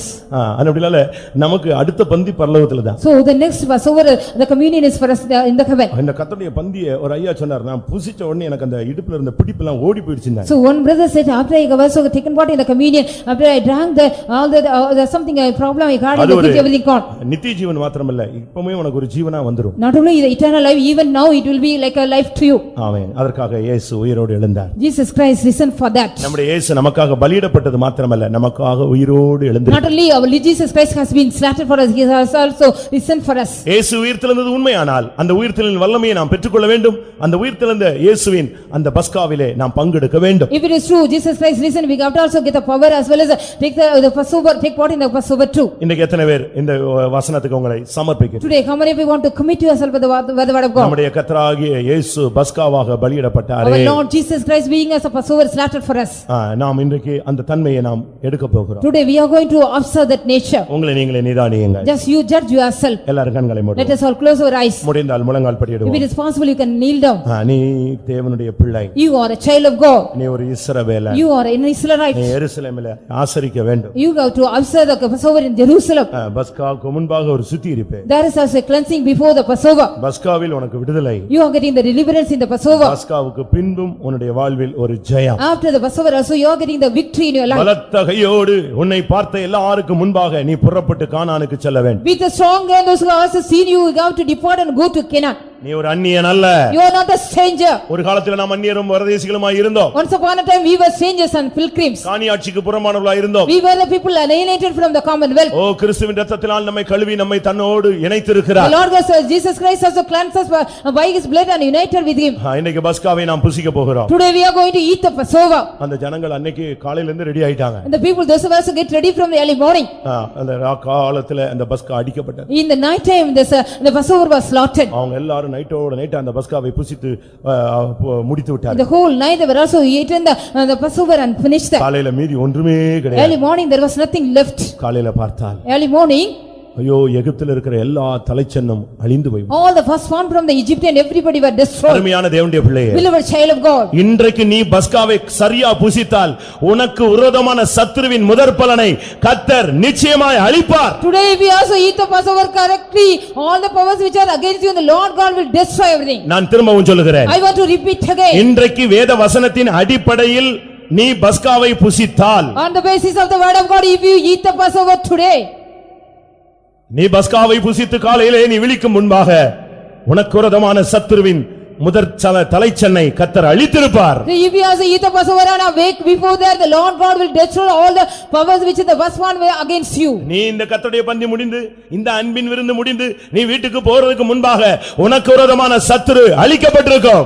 So before the communion of the Lord as well as before the feast of charity we go the powers which are against you would have been destroyed. அப்படி விசுவாசிக்கிற எல்லாரும் கரங்களை உயர்த்துவோம். Those who believe like this, let us all raise our hands. ஓ எனக்கு விரோதமான சத்துருவின் தலைச்சன்னை கர்த்தர் அழிப்பார்.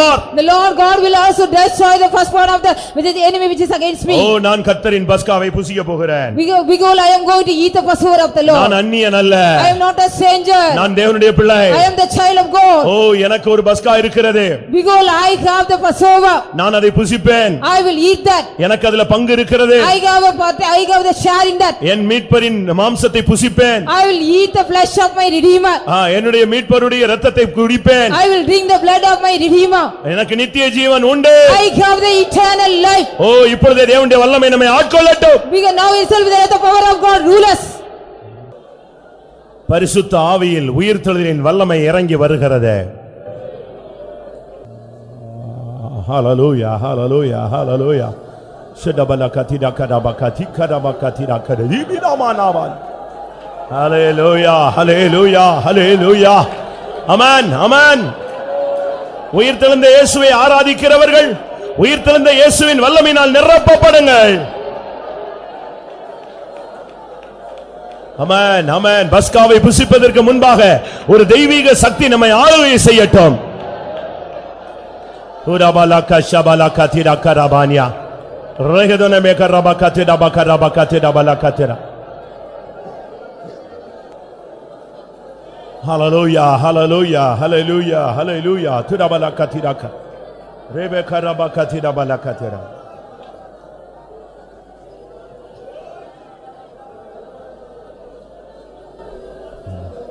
பஸ்காவை புசிக்கிறதுக்கு முன்பாகவே அவங்க எல்லாரும் பெட்டியை கட்டிட்டாங்க. கர்த்தர் சொல்லிட்டார் பஸ்காவை புசிச்சு அடுத்த நாள் எங்க கிளப்பிடுவோம் அவங்கள எகிப்தை விட்டு வெளியே கொண்டு வருவோம். அவங்க எல்லாம் பாட்டி கிட்டி எல்லாம் ஆடு மாடு எல்லாத்தையும் ரெடி பண்ண ஆரம்பிச்சிட்டாங்க. ஆமென். அவங்க எல்லாம் ஒரு பெரிய நம்பிக்கை வந்துருச்சு. இன்னைக்கு கர்த்தர் நமக்கு கிரியை செய்ய போகிறார். ஆமென். பலத்த கையோடு கர்த்தர் உன்னை வெளியே கொண்டு போக போகிறார். எல்லாரும் பார்க்க சத்துருக்கள் பார்க்க கர்த்தர் உன்னை வெளியே கொண்டு வர போகிறார். ஆமென். தேவனுடைய வல்லமை உன்னை முடி சூட்டட்டும்.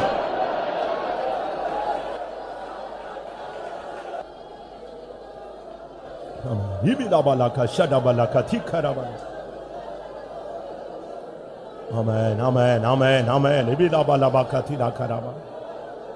ஆம் கர்த்தருடைய சமூகத்துக்காய் ஸ்தோத்திரம் பண்ணுவோம். நம்முடைய இயேசு உயிர்த்தெழுந்தார், அதற்காய் ஸ்தோத்திரம் பண்ணுவோம். உயிர்த்தெழுதலின் சாயலை நமக்கு தரித்தார், அதற்காய் ஸ்தோத்திரம் பண்ணுவோம். பரிசுத்த ஆவியினால் உயிர்த்தெழுதலின் ஜீவனை கட்டளையிட்டார், அதற்காய் ஸ்தோத்திரம் பண்ணுவோம். ஸ்தோத்திரம் ஸ்தோத்திரம் ஸ்தோத்திரம் ஸ்தோத்திரம். இந்த பஸ்காவின் மூலமாய் நம்மை நித்திய ஜீவனுக்கு பங்காளிகளாய் கர்த்தர் மாற்ற சித்தம் கொண்டிருக்கிறார், அதற்காய் ஸ்தோத்திரம் பண்ணுவோம். சோத்ரா சோத்ரா சோத்ரா சோத்ரா சோத்ரா சோத்ரா சோத்ரா சோத்ரா சோத்ரா சோத்ரா சோத்ரா. Praise the Lord. தொடர்ச்சியாய் தேவ சமூகத்துக்காய் ஸ்தோத்திரம் பண்ணுவோம். Praise the Lord praise the Lord praise the Lord praise the Lord praise the Lord praise the Lord praise the Lord praise the Lord praise the Lord praise the Lord praise the Lord. John தாவே அருமை நல்ல வேளை காம துதிக்கிறோங்க தாவே. அடர்ந்து உயிர்த்தெழுந்த காலை வேளையிலும் கத்தாவை எங்கள் ஆவியோடு உயிர்த்தெழுதான் பாக்கி தந்தபடி நாலு ஸ்தோத்திரம். பசுதாவங்கள் மத்தியில் கிரீசிக்கு தாழ்ந்த ஆராதனை முடிகிற கத்திர சமயங்களோடு கொடுத்தபடி நாலு ஸ்தோத்திரம். கத்தாவை அட ஆராதனை ஊர்பதி கத்திர ஆவிக்களாய் மாற்றி தந்தபடி நாலு ஸ்தோத்திரம். கத்தாவை பஸ்காவை கத்தாவை இப்படி ஆசிரிக்கின்றது ஆனந்தம் எல்லாம் சத்தியத்தை கத்தாவை யாராண்டு வேண்டியிருந்தது ஆனந்த சத்தியத்தை கத்தாங்கள் விடுத்து தயவுக்காய் ஸ்தோத்திரம். கத்தாவை நாட்களை கத்தாவை ரத்தத்தை கத்தாவை பானமணி கத்தாவுடைய வாசத்தை நித்திய ஜீவன பெருகள் சொன்னது போல கத்தாவை அடரும் நித்திய ஜீவனை பெற்றுக்கொள்ள கத்தாவை நாங்கள் தகுதியாக்கினபடி நாலு ஸ்தோத்திரம். கத்தாவை அடது சிவனா கத்தாவின் ஜீவிதத்தில் ஆண்டிருப்பதான ஒரு விடுதலையும் கத்தாவை ஆசீர்வாதத்தை நாங்கள் பெற்றபடி நாளும் துதிக்கிறோம். கத்தாவை தொடர்ந்து கத்தாவின் ஜீவிதத்தில் பிரதான ஒரு ஜெயத்தை ஆசீர்வாதத்தை கட்டிடும்படியா வேண்டிக்குள்ளும். கத்தாவை தான ஒரு ஜனத்தை நீர் ஆசீர்வதித்தபடி நாலு ஸ்தோத்திரம். கத்தாவை ஒரு கத்தாவை இந்த பரிசுத்த பந்தி காயத்தைப்படுத்தி கத்தாவை ஆண்டரே உடைய ராஜ்யத்துக்கு கத்தாவை தகுதியுள்ளதாய் மாற்ற முடியா வேண்டிக்குள்ளும். கத்தாவை இந்தியான எல்லாம் சமம் கூட இருக்கட்டும். கதா தொடர்ந்து நடக்கிறதான் ராபஜன் ஆராதனை கத்தாவை நீ ஆசீர்வதிக்க முடியா வேண்டிக்குள்ளும். உடைய காவலரை ஆயத்தப்படுத்தும் ஏசு கிறிஸ்துவின் மூலமாய் வேண்டிக்குள்ளும் தாவே. ஆமென். நம்முடைய கர்த்தராகிய இயேசு கிறிஸ்துவின் கிருபை நம் அனைவரோடு கூட இருப்பதாக.